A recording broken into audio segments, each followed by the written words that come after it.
नमस्कार आपण को स्वागत आमर यह कार्यक्रम को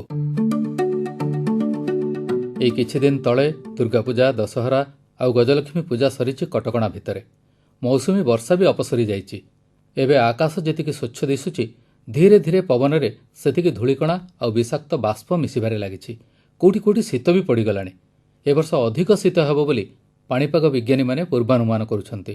सेहि भली शीतर प्रभाव को लक्ष्य रखी स्वास्थ्य विशेषज्ञ माने पूर्वानुमान कलेनी जे शीतरे पुणी बढ़िपारे सामान्य थमी आसीथिबा कोरोना संक्रमण आगकू पुणी दीपावली आ छठ प्रभृति पर्व आसुथिबारु तापरे कोविड-19 संक्रमण आहुरी बढ़ी जाई पारे बोली केतेजण स्वास्थ्य विशेषज्ञ भी सतर्कवाणी शुणैलेनी।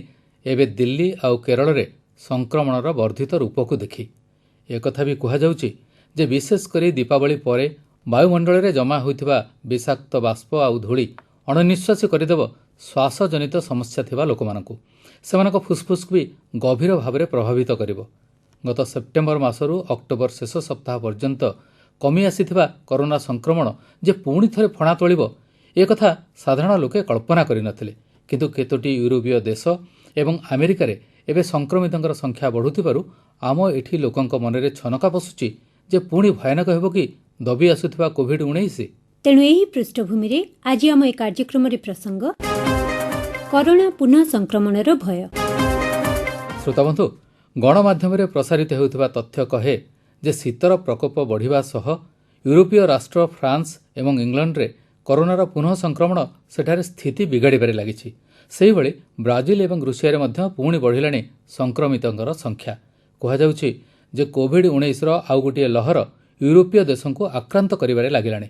एसबु भितरे आम राज्य रे संक्रमण हार किछिटा कमिथिले भी भुवनेश्वर स्थित जीव विज्ञान प्रतिष्ठान केतोटी नमूना परीक्षण 3-4 जनकर पुनः संक्रमण घटिथिबा कथा निर्देशक डॉक्टर अजय परिडांकर विवृत्ति सूचना देइथाय।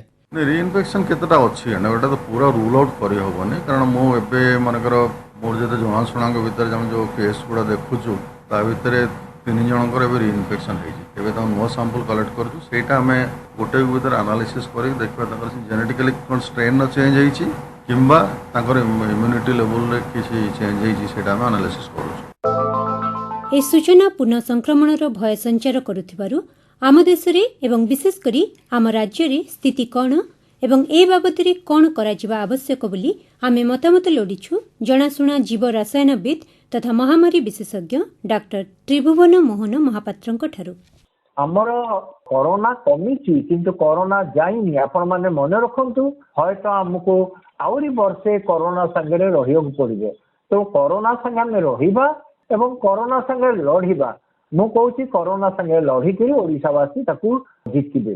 प्रत्येक प्रदेश रे ये हब शीत दिने बढ़िबो काईकी ना शीत दिने ह्यूमिडिटी ता कम हो जाए। ह्यूमिडिटी कम हेले भाइरस ता सस्पेंड हेकरी एयर रे रहिबो तेणु बेसी समय भाइरस ता एटमॉस्फेयर रे रहिबो। तेणु सेही अनुसार हमको सतर्कता करियो पड़िबो। दिल्ली केरल आज हिची काली आउ कोठी हबो एवं पहर दिन अपर दिन ओडिशा रे भी आसी पारे। बर्तमान यूरोप रे देखा जाउची जे यूरोप रे गोटे नुआ कोरोना स्ट्रेन बाहरची सेटा होउची 20AU1 सेटा स्पेन रे कृषक मानकठो आसिला। खरा दिने स्पेन बहुत भलो वेदर थाए तेणु लोके टूरिस्ट बुली गले से फेरिके आसिकरी से इन्फेक्शन टी स्प्रेड करछन। तेणु इजराइल ले भी से लॉकडाउन आरंभ कर दैछंती। इंग्लैंड फ्रांस स्पेन इटली से माने लॉकडाउन रे चलचंती एवं अमेरिका भाबुची जे पुणी लॉकडाउन को फेरी जीवो। तेणु एई अवस्था रे आमे सतर्कता आउरी अवलंबन करबा उचित। एबे फेस्टिवल टाइम चलीची तेणु सेथिरे आपण हेळा करिबेनी सामाजिक दूरता रखिबे मास्क पिंधिबे एवं बाहरु घर को फेरिले साबुन पानी रे हाथटी धोइबे। आउ गोटे कथा ए जो शीत दिने कौन हुए कि लोक घर बेसी बाहर घर भितर रहिबे तो गोटे रूम रे 6-7 जन लोक रहिले इन्फेक्शन टा बेसी स्प्रेड करि पारे ओवर क्राउडिंग रे। तेणु आपण माने जो प्रकार आपण दिनचर्या करूचंदी करंतु एई मंत्र गुड़िक मानंतु आ मु भाबुची आपण सेथुरु रक्षा पाइबे।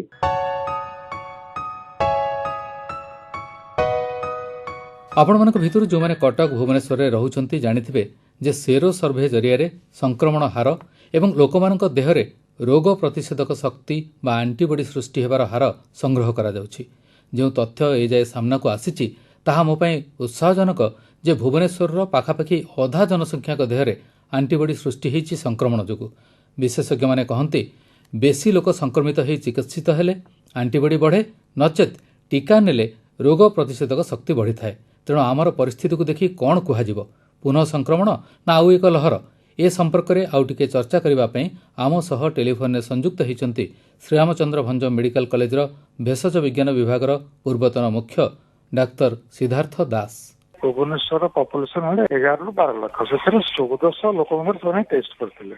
କୋଉଠି 28% କୋଉ ୱାର୍ଡରେ, କୋଉଠି 63% ପଜିଟିଭ ପାଇଥିଲେ। ସେଇଟାକୁ ଆମେ ଧନ୍ୟବାଦ ଯେ 5.5 ଲକ୍ଷ ଲୋକଙ୍କର ଏଠି ସିରୋ ପଜିଟିଭ ହେଇଛି। ଏଗୁଡାକ ଭାରି ଭ୍ରମାତ୍ମକ ହଉଛି, ଯୋଉଟା କି ଗିଭିଂ ଏ ରଙ୍ଗ ସିଗ୍ନାଲ ଟୁ ପିପଲ। କାହିଁକି ଲୋକେ ଭାବୁଛନ୍ତି ଯେ ଆମର ତ କିଛି ନାହିଁ କି ଆମେ ସଂକ୍ରମିତ ହେଇ ଭଲ ହେଇଯାଇଛୁ। ଯଦି 50% ଲୋକ ସିରୋ ସର୍ଭେ ପଜିଟିଭ ମାନେ କ'ଣ ଆମଟି ହେଇଛି, ଆମେ ଭଲ ହେଇଯାଇଛୁ, ଆଉ କ'ଣ ଏମିତି ରୋଗ ଆସିବ ଯିବ, ଆମେ କାହିଁ ଖାତିର କରିବୁ, ଆମେ କାହିଁ ମାସ୍କ ପିନ୍ଧିବୁ, ଆମେ କାହିଁ ସାମାଜିକ ଦୂରତା ରକ୍ଷା କରିବୁ, କ'ଣ କରିବୁ? ପୁନଃ ସଂକ୍ରମଣର ଗୋଟେ ଭୟ ରହିଛି ନା ସେଟା ସଂକ୍ରମଣର ଭୟ, ତାକୁ ପୁନଃ ସଂକ୍ରମଣ କୁହାଯିବନି? ମୋ ମତରେ ବର୍ତ୍ତମାନ ସଂକ୍ରମଣ ଆମଠି ଚାଲିଛି, ସଂକ୍ରମଣ କମି ନାହିଁ। କୋଉଠି କେତେବେଳେ ବଢି ଯାଉଛି, କୋଉଠି କେତେବେଳେ କମି ଯାଉଛି, ତେଣୁକରି ଆମେ ସେଇ ଅନୁସାରେ ନିଜକୁ ସାବଧାନ ରଖିବାକୁ ହବ।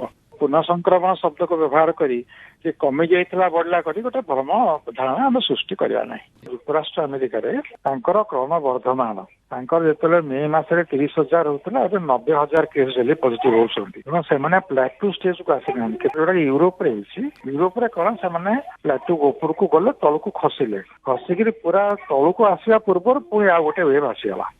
ତେଣୁ ସେଇଟାକୁ WHO କହୁଛି ରିସର୍ଜେନ୍ସ। ପୁରା ଯେତେବେଳେ ଆମେ ତାପରେ କାବୁ କରିପାରିନଥିଲେ ସେଇ ସମୟରେ ସେମାନେ ଖୋଲିଦେଲେ, ରାତିରେ ନାଇଟ୍ କ୍ଲବ ଖୋଲିଦେଲେ, ରେଷ୍ଟୁରାଣ୍ଟ ଖୋଲିଦେଲେ, ଟୁରିଜମ ଆରମ୍ଭ କରିଦେଲେ, ବିଚ୍ ଗୁଡାକ ଖୋଲିଦେଲେ, ସେଥିରୁ ପୁଣି ଆଉ ଥରେ ସଂକ୍ରମଣ ବଢିଗଲା। ତେଣୁ ସେସବୁକୁ ଦେଖିଲେ ସାର୍ ଭାରତ ଏବେ କୋଉ ସ୍ଥିତିରେ ଅଛି? ଭାରତ ତ ଆମେ ଏପର୍ଯ୍ୟନ୍ତ ପ୍ଲାଟୁକୁ ଆସିନି, ଆମର ତ ଡେଲି ବି 50,000 60,000 କେସ୍ ହଉଛନ୍ତି ନା। ଆମେ ଯେତେବେଳେ ପ୍ଲାଟୁକୁ ଆସିକି ତଳକୁ ଖସିଲା ପରେ ଦେଖନ୍ତୁ ଯୋଉଟା ହେଲା କେରଳରେ, ସେମାନେ ପୁରା ଜିରୋକୁ ଆସିନଥିଲେ, 1000 ଏମିତି କେସ୍ ପଜିଟିଭ କୁ ଆସିଥିଲେ। ଓଣମ ପର୍ବଟା ହେଇଗଲା ପରେ ସମସ୍ତେ ମିଶିଲେ, ମାସ୍କ ପିନ୍ଧିଲେନି, ବୁସ୍କି ବଢିଗଲା। ଏହାର କାରଣ ସାର୍ କ'ଣ ହେଇପାରେ? ପାର୍ବଣ ଯୋଗୁ, ଢିଲା ଯୋଗୁ, ନା ଶୀତ ଆସିବା? ନାଇଁ, କୋଭିଡ-19 ର ଯେତେ ଷ୍ଟଡି ହେଇଛି ଟେମ୍ପରେଚର ନେଇ ତାର କୌଣସି ଭେରିଏସନ ଦେଖାଯାଏ ନାହିଁ। କାରଣ ଯେତେବେଳେ ଉହାନରେ ହେଲା, ସେତେବେଳେ ଚାଇନାର ସେଠି ତାଙ୍କର ଯୋଉଠି ଶୀତ ଦେଶ, ଯୋଉଠି ଅତି ବରଫ ପଡୁଥିଲା, ସେଠି ବି ସେମାନେ ଦେଖିଛନ୍ତି ସେଠି କିଛି ଇଫେକ୍ଟ ନାହିଁ। କିନ୍ତୁ ଶୀତ ଦିନ ଆସିଲେ କ'ଣ ହୁଏ, ଆମ ଭିତରେ ସଂକ୍ରମିତ ହେଇଥାନ୍ତି, ଅନ୍ୟମାନଙ୍କୁ ସଂକ୍ରମଣ ବଢେଇବାର ଚାନ୍ସ ବହୁତ ବଢିଯାଏ। ବିକଜ ଅଫ୍ ମୋବିଲିଟି କମିଯାଏ, ଲୋକମାନଙ୍କ ଯାତାୟାତ କମିଯାଏ, ଲୋକମାନେ ଘର ଭିତରେ ରହିବାକୁ ଭଲ ପାଆନ୍ତି। ସାର୍ ଆଉ ଗୋଟେ କଥା କୁହାଯାଉଛି, ବିଶେଷ କରିକି ଉତ୍ତର ଭାରତରେ ଦୀପାବଳି ବେଳରେ ଟିକେ ସେଠି ବାୟୁ ପ୍ରଦୂଷଣ ବହୁତ ମାତ୍ରାରେ ବଢି ଯାଇଥାଏ। ଯେତେବେଳେ ବାୟୁମଣ୍ଡଳରେ ପ୍ରଦୂଷଣ ବଢିଯିବ, ଯୋଉମାନଙ୍କର ରହିଛି ଶ୍ୱାସ ରୋଗ ବା ଶ୍ୱାସକୁ ଆମେ କହୁ chronic obstructive airway disease COPD, ସେମାନଙ୍କର ବଢିଯିବ ନିଶ୍ଚୟ।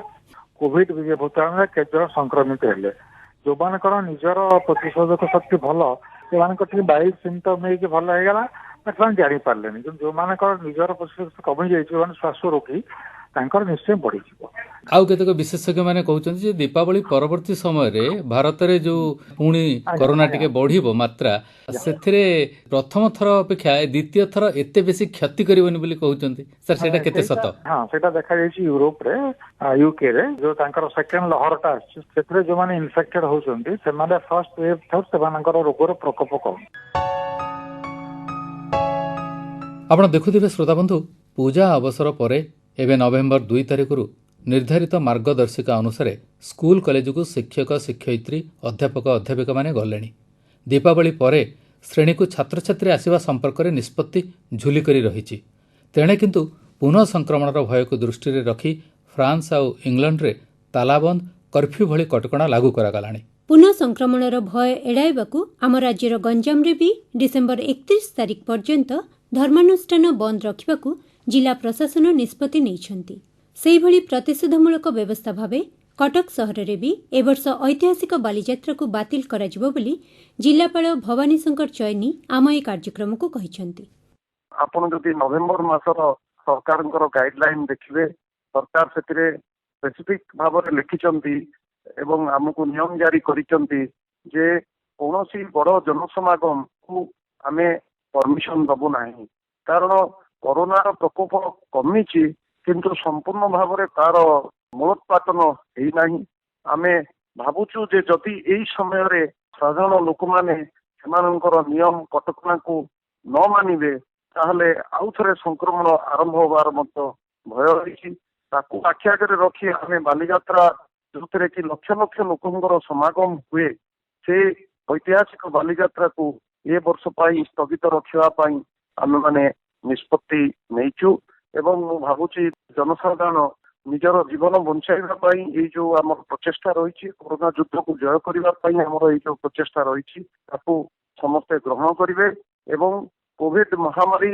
को प्रतिहत करने जो नियम रही साधारण नियम मास्क पिंधे सोशल डिस्टेंस बजाय रखिए एवं हाथ परिच्छन्नता को सब जारी रखिए यही सब कार्यक्रम छोटा छोटा कार्यक्रम द्वारा आम कोविड महामारी को प्रतिहत कर।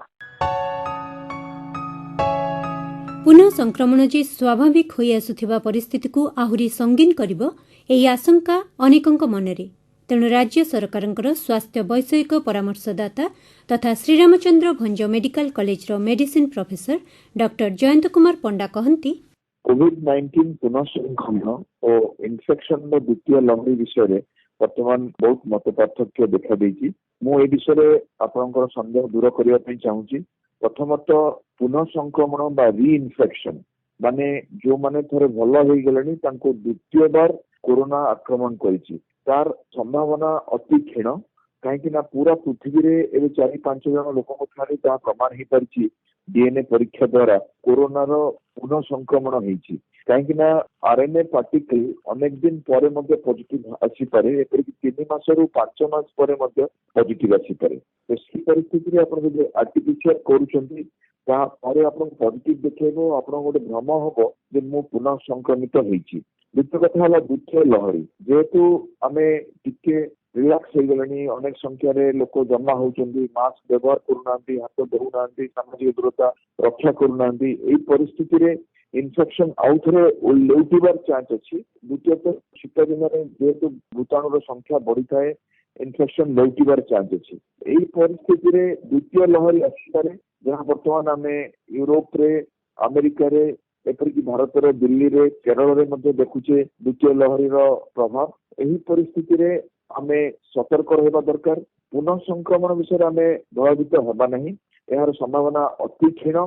जो माने पॉजिटिव आसुचंती से माने पूर्व भूताणुर जो रेमिनेंट आरएनए पार्टिकल पॉजिटिव आसुचंती तांगर पोस्ट कोविड कॉम्प्लिकेशन रहुची बैक्टेरियल इन्फेक्शन हो पारे भैंसई हो पारंती काश हो पारे मानसिक चिंताग्रस्त हो पारंती गैस्ट्रिक हो पारे अनेक पोस्ट कोविड कॉम्प्लिकेशंस अच्छी। पुनः संक्रमण विषय भयभीत होवार कौन कारण नहीं किंतु द्वितीय लहरी को प्रिवेंट करने आम प्रस्तुति आवश्यक कहीं भारत में और बाहर तार नजीर एबे आसीगलानी तेणु आम हाथ धोइबा मास्क पिंधिबा परिवेश को सफा रखिबा सामाजिक दूरता रखिबा और जे पर्यंत महामारी संपूर्ण समाधान होइनी आम आशा करूँ आहरी 6 मास रु वर्षे ये महामारी आमको हैरान करिवो सेतबे जाय आम जदि ये सोशल वैक्सीनेशन बा हमर जहाँ इंस्ट्रक्शन न मानिबा नंबर बढ़ी पारे ये जो ग्राफ फ्लैटेन होउची बा संख्या कमुची ता पुनी लेउटी पारे बढ़ी पारे और अनेक वृद्ध लोक वयस्क लोक जो माने मोटा अच्छा जो डायबिटीज उच्च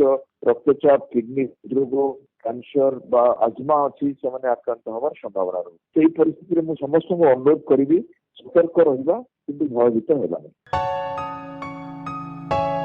तेणु श्रोताबंधु ढिलापण नुहे कि फुलाफांकिया मनोभाव नुहे आगामी दिन में कोरोनार पुनः संक्रमण एड़ाइबा लोड़ा अधिक सतर्कता अधिक सचेतनता।